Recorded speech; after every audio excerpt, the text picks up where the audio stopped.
Hey guys, it's Allie. I just thought we would color our cutest little new wee Cupid.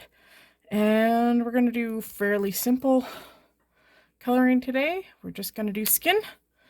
We're going to start with E93.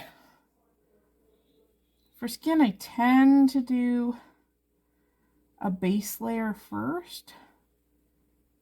It tends to make blending a lot easier if you have already kind of pre-wet your paper. So we're just putting down our base color. And you know what? I guess we'll do the rest of the skin too.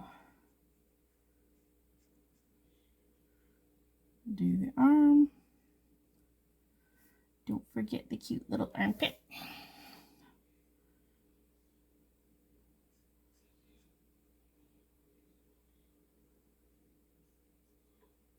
This wee Cupid is part of the freebie for the Sweet November Stamps newsletter. Yes, so if you sign up for the newsletter, you too can receive a free digi when the newsletter goes out. Okay, so this is my darkest color, E97. And we are going to map out anywhere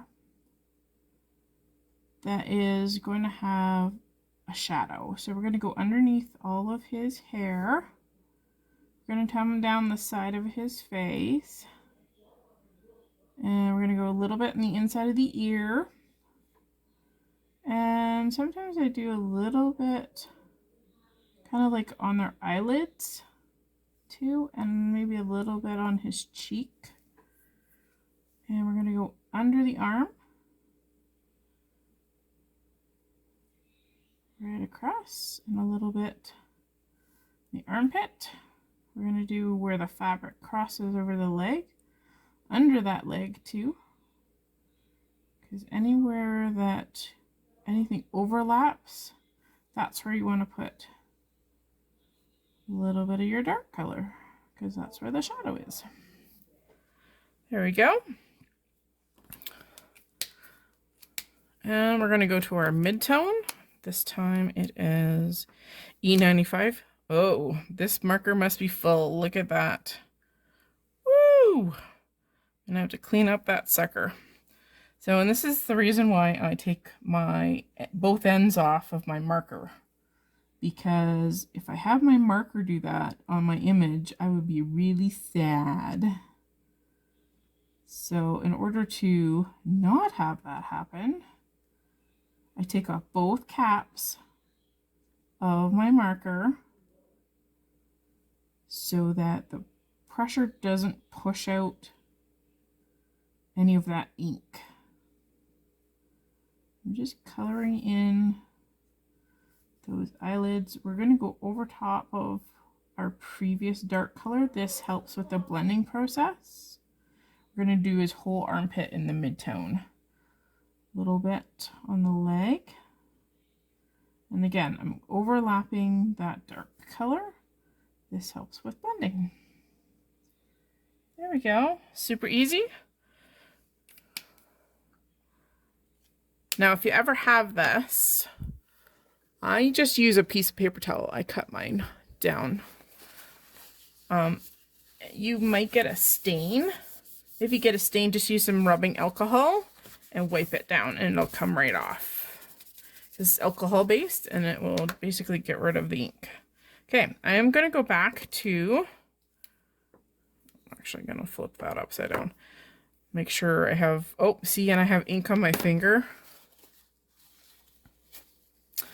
Okay, here's the trick, okay? Good old rubbing alcohol. Okay, you just need a tiny bit, that's it.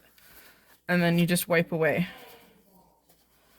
So I've got it all over my nails. It kind of looks not good.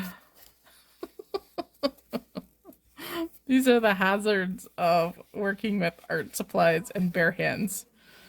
But who makes art with gloves? I can go back and clean that later. Okay. All right, this is our lightest color. This is the E93, so I'm going right back to the start. Okay. And I'm actually going to go over my entire image again.